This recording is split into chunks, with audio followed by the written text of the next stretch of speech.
এত সমন্বয়ক দেখছি, তারপরে আপনার মাস্টার মাইন্ড দেখছি। তো মাস্টার মাইন্ড বলতে কি বোঝাচ্ছে, আমি তো এটা আমার মাথায় ঢুকছে না। মাস্টার মাইন্ড বলতে কি বোঝাচ্ছে? তাহলে যারা জীবন দিয়েছে সেটা কি মাস্টার মাইন্ড করে কি এই জীবনগুলো, মানে এই মানুষগুলো মারা গেছে? তাহলে তো এদের দায় দায়িত্ব তাদেরকে নিতে হবে। তাহলে তো এগুলো তো যদি মাস্টার মাইন্ডরা যদি বলে যে মাস্টার মাইন্ডরা এ কাজ করেছে, তো তাহলে কি সাইদকে গুলি তাহলে কে করেছে? তাহলে তো মাস্টার মাইন্ডের মাথায় তাহলে আছে। তারপরে যে প্রথম দিন যে 6-7 জন মারা গেল, তাহলে এটাও তো তাহলে মাস্টার মাইন্ডের মাথার মধ্যে আছে। তো এই যে এতগুলো জীবন এবং এতগুলো মানুষ আহত হয়েছে, এগুলো কি মাস্টার মাইন্ডের মাথার মধ্যে আছে? এগুলো কি ছিল? তাহলে যদি এটি থাকে মাস্টার মাইন্ডের, তাহলে তো তাকেও জবাবদিহি করা উচিত। তাদের তো জবাবদিহি করতে হবে। এই মৃত্যুর দায় দায়িত্ব তো তাহলে তাদেরকে নিতে হবে। এটা কোন ধরনের কথাবার্তা হচ্ছে? সমস্ত মানুষ মিলে যে আন্দোলন করেছে, সেখানে এখন মাস্টার মাইন্ড, সেখানে এখন সমন্বয়ক, এই সেই নানান কিছু, মানে এটা জনতার এই আন্দোলনকে হাইজ্যাক হয়ে যাচ্ছে।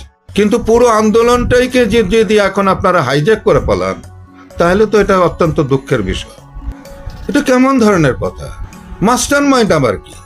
তো এই যে এই বিষয়গুলো আসলে আমি খুব বুঝতে পারছি না আসলে।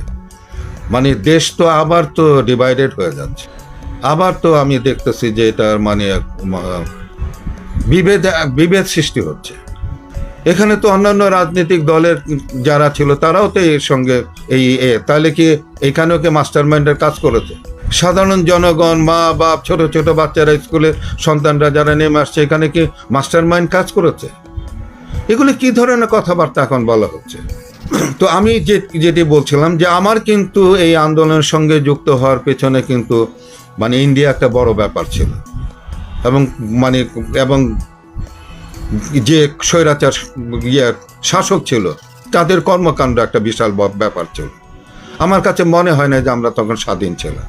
আমাদের কাছে মনে হয়েছে যে এটা দেশটা ইন্ডিয়ার কাছে বিক্রি করা হয়েছে। একটা নতজানু সরকার, সেখান থেকে বেরিয়ে আসার একটা আমাদের সকলের আকাঙ্ক্ষা ছিল। সেইটার জন্যে আমি ব্যক্তিগতভাবে আমি এই আন্দোলনের সঙ্গে যুক্ত হয়েছি এই কারণের জন্য। এইসব বন্ধ করে সকলকে নিয়ে দেশটাকে এগিয়ে নিয়ে যাওয়ার জন্য চেষ্টা করেন। কারো একক প্রচেষ্টায় এই বিপ্লব সাধিত হয়নি, কিন্তু কারো একক প্রচেষ্টায় কিন্তু হয়নি। কিন্তু সকল মানুষের, বেসরকারি স্কুল কলেজের থেকে তারা যদি না আসতো, এমনকি আপনারা যে বলতে চাচ্ছেন যে এরকম ভাবে মাস্টার মাইন্ড, তাহলে মুগ্ধ যে জীবন দিল, সেটা কি আপনারা এর মধ্যে কি কোনো কারসাজি আছে? সাইদ যে জীবন দিল, এটার মধ্যে কি কোনো কারসাজি আছে?